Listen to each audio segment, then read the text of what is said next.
রাজনৈতিক দলগুলোর সঙ্গে বৈঠক করবে জাতীয় ঐকমত্য কমিশন। বিকেল ৩টা থেকে ৫:৩০ পর্যন্ত রাজধানীর ফরেন সার্ভিস একাডেমিতে এই বৈঠক অনুষ্ঠিত হবে। রাজনৈতিক দলগুলোর সঙ্গে জাতীয় ঐকমত্য কমিশনের এটাই প্রথম বৈঠক। এতে সংস্কার কমিশনের সুপারিশ নিয়ে রাজনৈতিক দলগুলোর সঙ্গে আলোচনা করবেন অন্তর্বর্তী সরকারের প্রধান উপদেষ্টা প্রফেসর মোহাম্মদ ইউনূস। আলোচনা শেষে বক্তব্য দেবেন প্রধান উপদেষ্টা। বৈঠকে বিএনপি, জামায়াত, গণ অধিকার পরিষদ, বিপ্লবী ওয়ার্কার্স পার্টি সহ অন্যান্য রাজনৈতিক দল অংশ নেবে। এর আগে বিভিন্ন ক্ষেত্রে সংস্কারের প্রস্তাব তৈরির জন্য গঠন করা ৬টি কমিশন তাদের পূর্ণাঙ্গ প্রতিবেদন গত ৮ ফেব্রুয়ারি প্রধান উপদেষ্টার কাছে পেশ করেছে।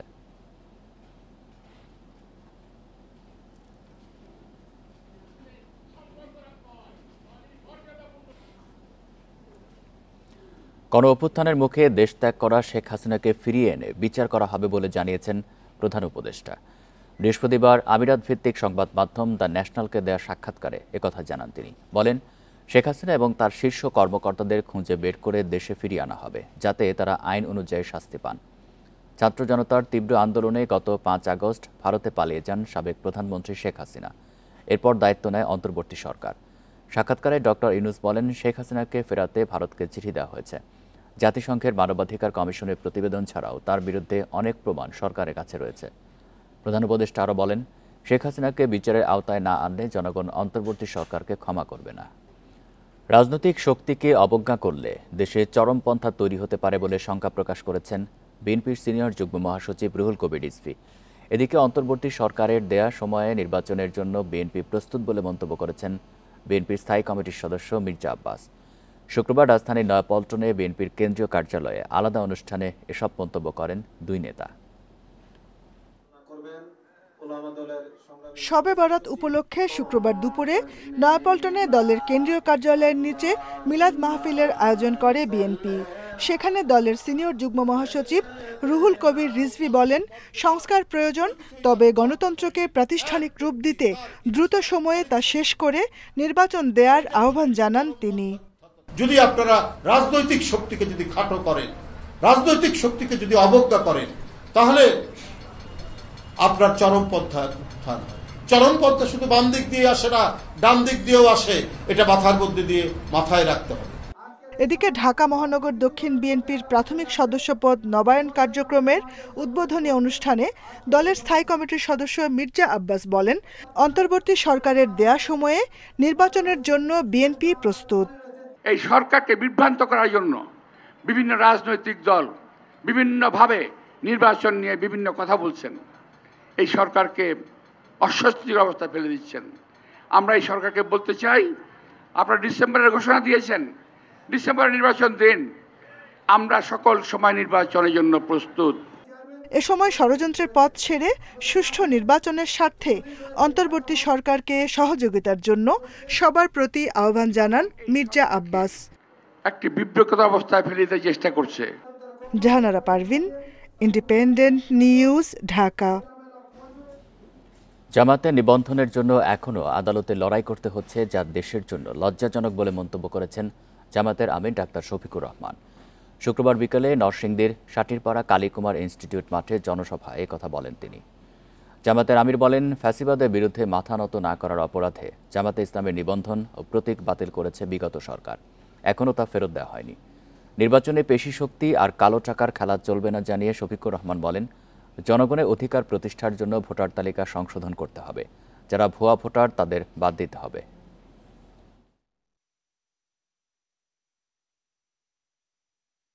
ফ্যাসিবাদ আপাতত বিদায় নিয়েছে, নিবন্ধনটা আমরা এখনো ফিরে পাইনি। এখনো সেই নিবন্ধন ফিরে পাওয়ার জন্য আমাদেরকে আদালতে লড়াই করতে হচ্ছে। এটি বাংলাদেশের জন্য লজ্জার বিষয়। 2 সপ্তাহের মধ্যে আওয়ামী লীগকে নিষিদ্ধ করার আলটিমেটাম দিয়েছে গণ অধিকার পরিষদ। পাশাপাশি উপদেষ্টা পরিষদেরও সংস্কার চায় দলটি। রাজধানীর বিজয়নগরে এক বিক্ষোভ সমাবেশ ও গণমিছিল থেকে এসব দাবি করা হয়। দলের সাধারণ সম্পাদক রাশেদ খান বলেন, আওয়ামী লীগকে নিষিদ্ধ না করলে এই সরকারকে জনগণ ক্ষমা করবে না। শেখ হাসিনাকে দেশে ফিরিয়ে এনে বিচারের দাবি জানান তিনি। এ সময় সিটি কর্পোরেশনে প্রশাসক নিয়োগ নিয়ে প্রশ্ন তুলে বলেন, টাকার বিনিময়ে নিয়োগ দেওয়া হচ্ছে, কোনো স্বচ্ছতা নাই। জনগণের সেবা নিশ্চিতের জন্য আগামী 2-3 মাসের মধ্যে স্থানীয় সরকার নির্বাচনের দাবিও তার। এদিকে সভাপতি নুরুল হক জানান, আওয়ামী লীগ নিষিদ্ধ প্রশ্নে কোনো আপোষ করবে না গণ অধিকার পরিষদ। আওয়ামী লীগ নিষিদ্ধ সহ 5 দফা দাবিতে 19 ফেব্রুয়ারি সারা দেশে বিক্ষোভ মিছিল ও সমাবেশ করবে দলটি। এই অন্তর্বর্তীকালীন সরকারকে আলটিমেটাম দিচ্ছে, আগামী 2 সপ্তাহের মধ্যে আওয়ামী লীগকে নিষিদ্ধ করতে হবে। যদি আপনারা আওয়ামী লীগকে নিষিদ্ধ না করেন তাহলে ওই যমুনা ঘেরাও করা হবে। আমাদের 1 নম্বর দাবি হচ্ছে এই জুলাই গণহত্যায় জড়িত বিদেশে পলাতক মাস্টারমাইন্ড শেখ হাসিনা সহ সকলকে আইনের আওতায় এনে বিচারের মুখোমুখি করা এবং গণহত্যার সাথে জড়িত আওয়ামী লীগ ও তার দোসরদের রাজনীতি নিষিদ্ধ করা। এমবিবিএস ভর্তি পরীক্ষায় বেশ কিছু পরিবর্তন আনতে যাচ্ছে সরকার। আগামী বছর থেকে এমসিকিউ এর পাশাপাশি নেওয়া হতে পারে লিখিত পরীক্ষা। চূড়ান্তভাবে উত্তীর্ণ হওয়ার আগে থাকবে মূল্যায়নের আরও কিছু ধাপ। দক্ষ মানবিক চিকিৎসক তৈরি করতেই পরীক্ষা পদ্ধতিতে সংস্কার আনা হচ্ছে বলে জানিয়েছে স্বাস্থ্য শিক্ষা অধিদপ্তর। দেশে সরকারি বেসরকারি মিলিয়ে মেডিকেল কলেজ 104টি। প্রতি বছর 11,000-এর বেশি শিক্ষার্থী চিকিৎসা বিদ্যায় পড়ার সুযোগ পান। এজন্য 100 নম্বরের এমসিকিউ পরীক্ষা দিতে হয় তাদের। প্রশ্ন উঠেছে, উপযুক্ত প্রার্থী যাচাইয়ে এই পদ্ধতি কি যথেষ্ট? আমাকে ইন্টারভিউতে নিতেই হবে সেই ছেলেকে, বিকজ তার মোটিভেশন, তার এমপ্যাথি, তার অ্যাটিটিউড মেডিকেল এডুকেশনের পড়ার প্রতি আছে কিনা। একটা ছেলেকে যদি আমি, একটা মেয়েকে যদি এডুকেশন যখন সিলেক্ট করে দিলাম, দেখা যাচ্ছে 1 বছর না যেতেই সে তার ইন্টারেস্ট হারিয়ে ফেলে, তাতে করে একটা বড় অপরচুনিটি চলে যায়। সুতরাং আমাদের যে বর্তমান অ্যাডমিশন সিস্টেমের ডেফিনেটলি পরিবর্তন প্রয়োজন। চিকিৎসা পেশা অন্য পেশার চেয়ে আলাদা। মেধা, মানবিকতা এবং যোগাযোগ দক্ষতা সহ নানা গুণাবলী থাকতে হয়। এজন্য অনেক দেশেই শিক্ষার্থী বাছাইয়ে নানা পদ্ধতি চালু আছে, যা দক্ষ চিকিৎসক খুঁজে পেতে সহায়ক। এই ধরনের পেশার জন্য আসলে শুধুমাত্র মেধার পাশাপাশি আরও কতগুলো বৈশিষ্ট্য, মানবিক বৈশিষ্ট্য থাকা দরকার। কিন্তু আমাদের পরীক্ষা পদ্ধতি শুধুমাত্র আসলে কতগুলো বিষয়ের তার জ্ঞান বা দক্ষতাকে মাপতে পারে। এটার মাধ্যমে মেধা আলাদা হয় বটে, কিন্তু এই মেধাবীদের মধ্য থেকেও আবার ওই বৈশিষ্ট্য সম্পন্ন, মানবিক বৈশিষ্ট্য সম্পন্ন মানুষগুলোকে আলাদা করার ফিল্টার পৃথিবীর বিভিন্ন দেশে বিভিন্নভাবে করা হয়। এবং সেটাই আসলে মূলত আলাদা করে যে মেধাবীদের মধ্যেও কারা আসলে এই ধরনের সেবামূলক পেশার জন্য ভালো, কারা আসলে বিজ্ঞানী হওয়ার জন্য ভালো, কারা আসলে মহাকাশ বিজ্ঞানের জন্য ভালো। সুবিধা না বাড়িয়েই গত বছর মেডিকেলের আসন 1030টি বাড়ানো হয়েছে। আগামী বছর কমতে পারে আসন। আর ভর্তি পদ্ধতিতে কি কি পরিবর্তন আসছে তা নিয়ে সিদ্ধান্ত আগামী মাসে। এক সময়ে মেডিকেল কলেজ ভর্তি পরীক্ষাটা লিখিত এবং মৌখিক পরীক্ষার অংশ হিসেবে নেওয়া হতো। তো মৌখিকের বিষয়টা বিবেচনায় নাই, কিন্তু কোনোভাবে লিখিত শর্ট কোয়েশ্চেনের যুক্ত করা যায় কিনা সেই বিষয়টাও আলোচনা, চিন্তাভাবনা হচ্ছে। ভর্তি পরীক্ষায় নতুন সিদ্ধান্ত বাস্তবায়নে 2 বছর সময় নিতে চায় স্বাস্থ্য বিভাগ। Hasan Misbah, independent News, Dhaka.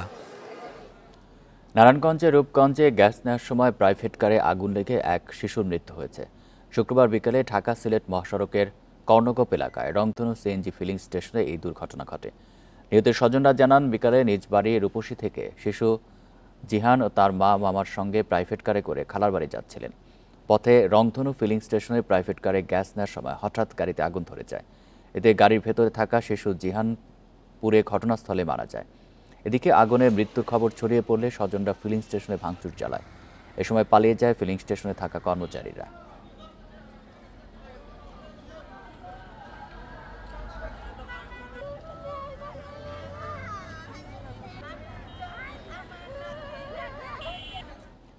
ইজতেমার 60 বছরের ইতিহাসে এবারই প্রথম শবে বরাত পেলেন টঙ্গীর তুরাগ তীরে লাখো মুসল্লি।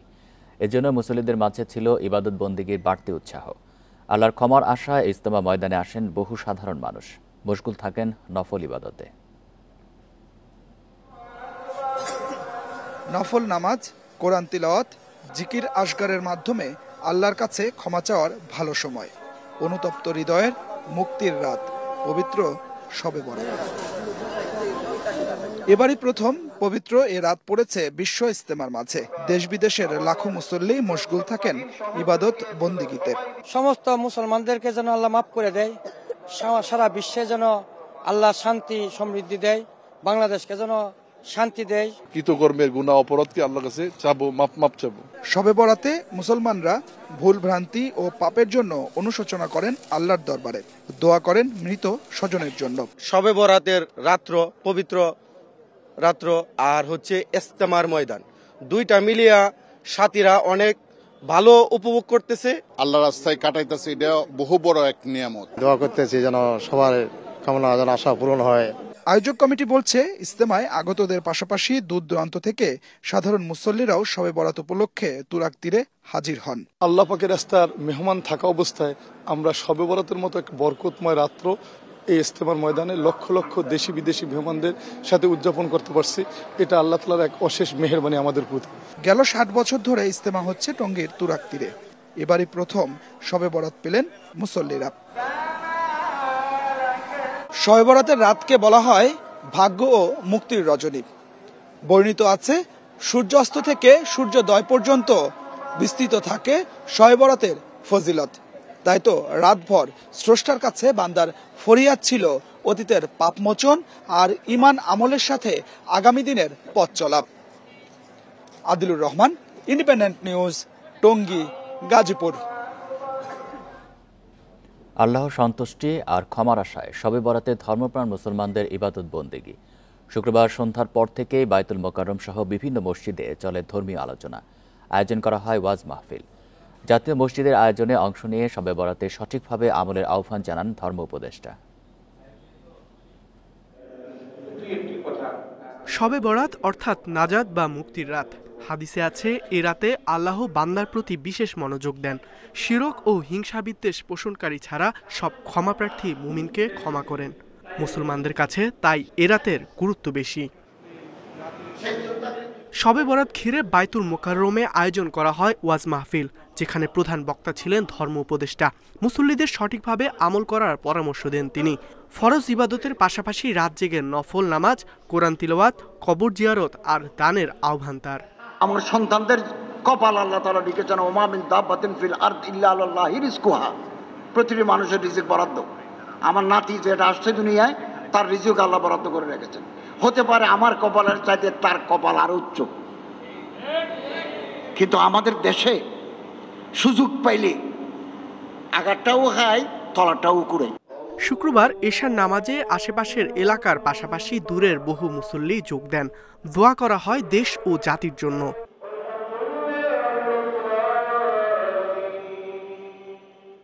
মুসল্লিরা বলছেন, আল্লাহর সন্তুষ্টির জন্যই রাতভর তাদের ইবাদত বন্দেগী।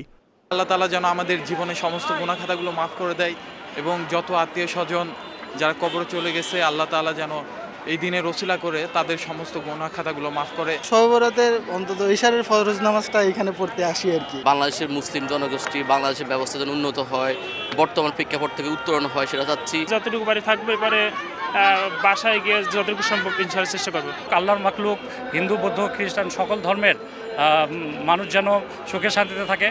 এদিকে জাতীয় মসজিদের নিরাপত্তায় শুক্রবার বিকেল থেকেই আইনশৃঙ্খলা বাহিনীর অতিরিক্ত সদস্য মোতায়েন করা হয়। ইকরামুল কবির, ইন্ডিপেন্ডেন্ট নিউজ, ঢাকা।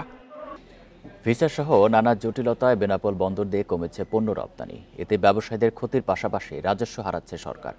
ব্যবসায়ীরা বলছেন, 2024 সালে প্রতিদিন গড়ে যেখানে রপ্তানি হতো 200 থেকে 300 ট্রাক পণ্য, এবছর জানুয়ারিতে রপ্তানি হয়েছে মাত্র 110 থেকে 170 ট্রাক পণ্য।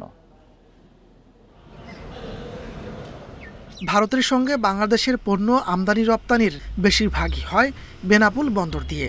চলতি মাসে আমদানি স্বাভাবিক থাকলেও কমেছে রপ্তানি। বন্দরের তথ্য বলছে, 2024 সালের জানুয়ারি থেকে ডিসেম্বর পর্যন্ত প্রতিদিন গড়ে 180 থেকে 300 ট্রাক পণ্য রপ্তানি হয়। কিন্তু ডলারের দাম বৃদ্ধি ও ভিসা জটিলতায় চলতি বছরের জানুয়ারিতে পণ্য রপ্তানি হয়েছে গড়ে 110 থেকে 170 ট্রাক। এতে ব্যবসায়ীদের ক্ষতির পাশাপাশি রাজস্ব হারাচ্ছে সরকার। যে ভারতের সাথে ভিসা না থাকার কারণে আমরা যারা ব্যবসায়ী, ক্ষুদ্র ক্ষুদ্র ব্যবসায়ী, আমরা ভারতের সাথে যোগাযোগ রক্ষা করতে পারিনি, যে কারণে আমাদের মতন ব্যবসায়ীরা পথে বসে গেছে। চাল নিয়ে আসি, ম্যাশ নিয়ে আসি, যাবে আগে যেভাবে আসতো তার থেকে ওনাদের কম আসে। বন্দর কর্তৃপক্ষ বলছে, আমদানি স্বাভাবিক থাকলেও রপ্তানি কিছুটা কমেছে। ভিসা জটিলতা কেটে গেলে পরিস্থিতি স্বাভাবিক হবে বলে আশা কর্মকর্তাদের। গত 7 মাসের ব্যবধানে আমাদের যে আমদানি সেটি স্বাভাবিক রয়েছে, কিছুটা অল্প কিছুটা হয়তো কমেছে, কিন্তু রপ্তানি কিছু কমেছে। আর যে যাত্রী প্যাসেঞ্জার যাতায়াত ভিসা জটিলতার কারণে এটি অনেকটাই কমেছে। আমি আশা করি যে এটি খুব দ্রুতই স্বাভাবিক হয়ে যাবে।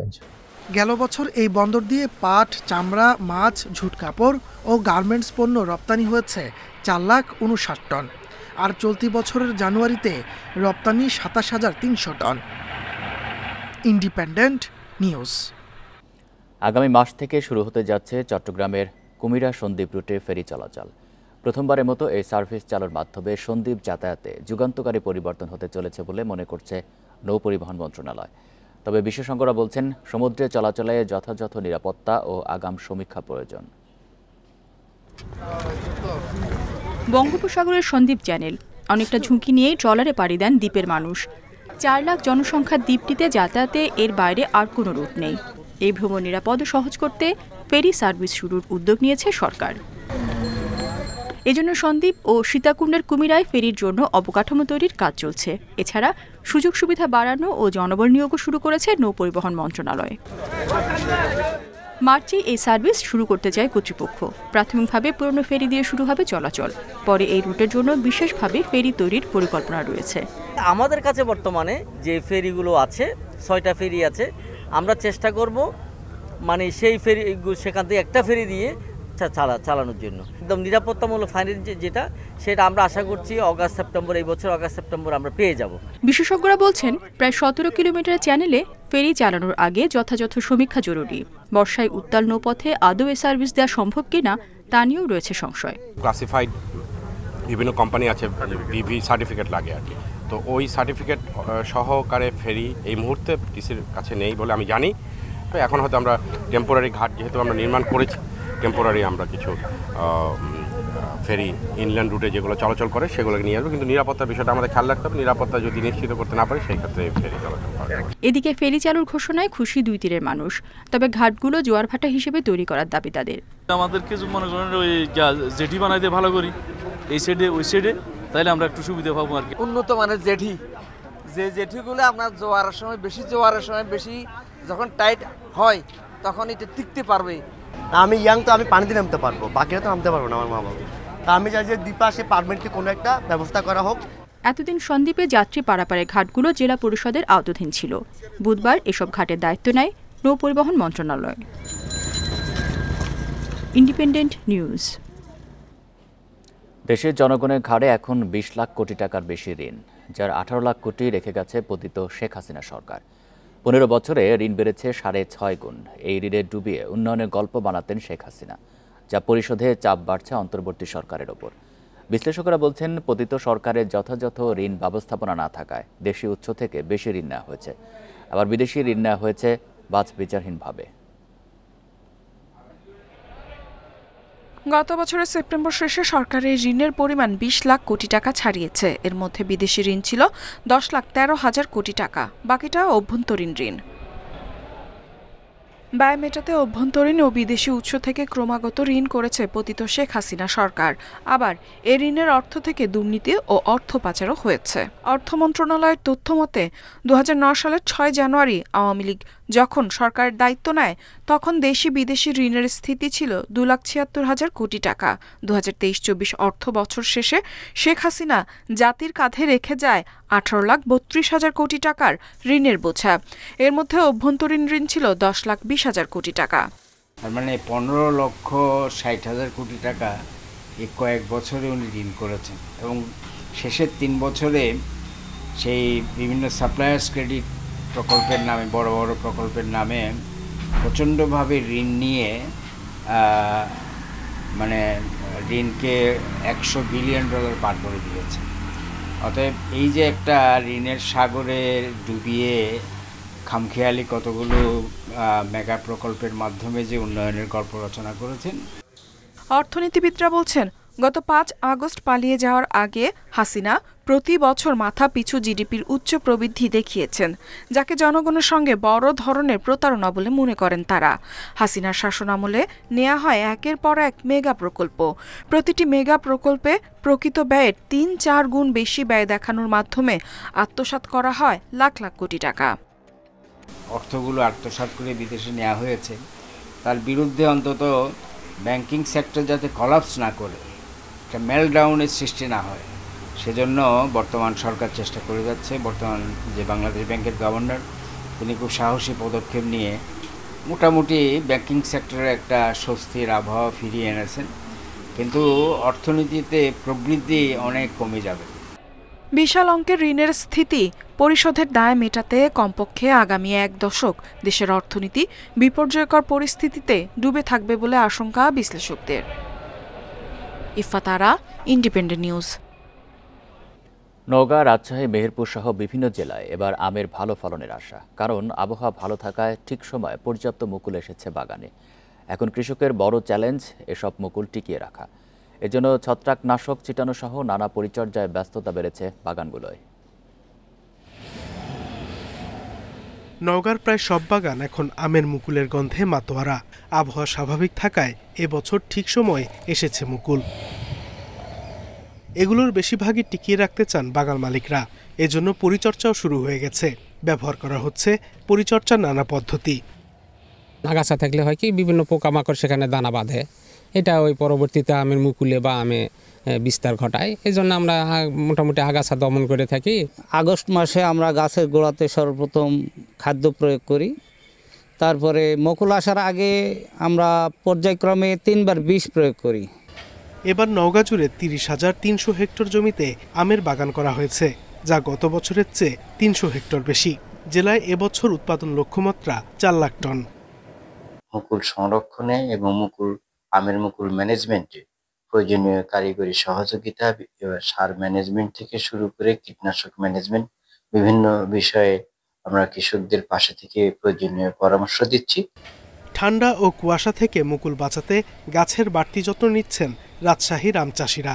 নিয়মিত বিরতিতে ছিটানো হচ্ছে ছত্রাকনাশক। সেচের ক্ষেত্রেও সাবধানতা অবলম্বন করা হচ্ছে। এবার মুকুল মোটামুটি বেশ ভালো আছে, আশা করা যাচ্ছে যে হয়তো আমরা বাম্পার ফলন পাওয়ার আশা আছে।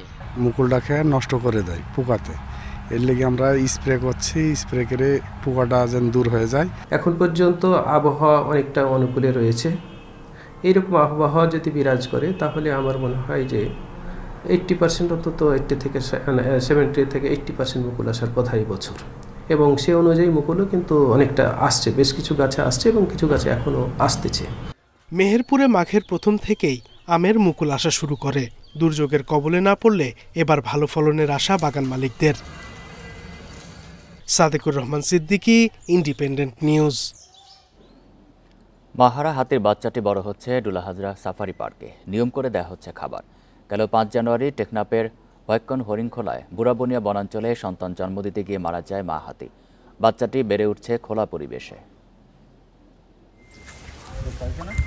গত মাসে টেকনাফের বুড়াবনিয়া বনাঞ্চলে বাচ্চা প্রসব করতে গিয়ে মারা যায় মা হাতি। পরে শাবকটির ঠিকানা হয় কক্সবাজারের ডুলহাজারায়।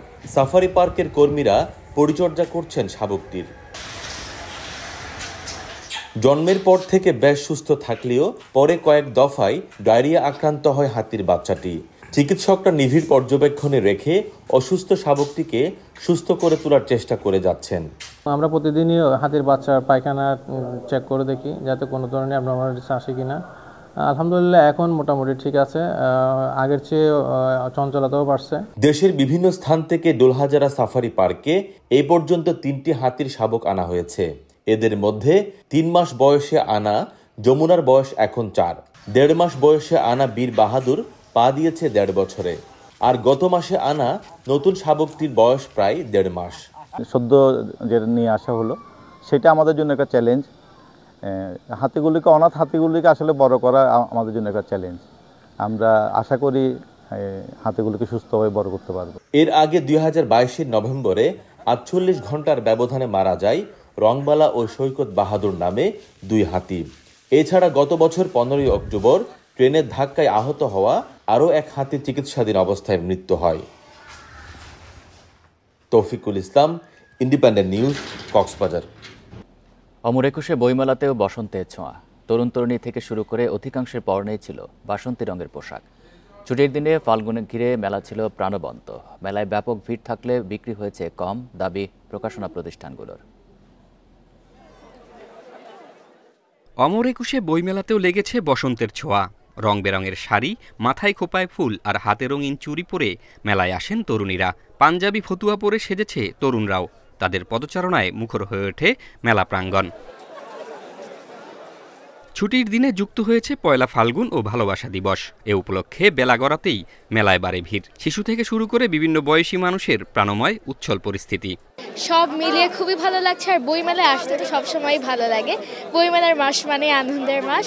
আজকে আমার কাছে মনে হচ্ছে যে মেলাটা অন্য যে কোনো দিনের থেকে অনেক বেশি ভাইব্রেন্ট। ফিকশন পড়াটা বেশি হচ্ছে প্রেফারেবল, তো নন ফিকশন ঘরানার বই কিনতে এসেছি। মেলায় পুরনোদের পাশাপাশি প্রকাশিত হয়েছে নতুন প্রজন্মের লেখকদের বই। পাঠকদের মনোযোগ আকর্ষণে তুলে ধরছেন খুঁটিনাটি।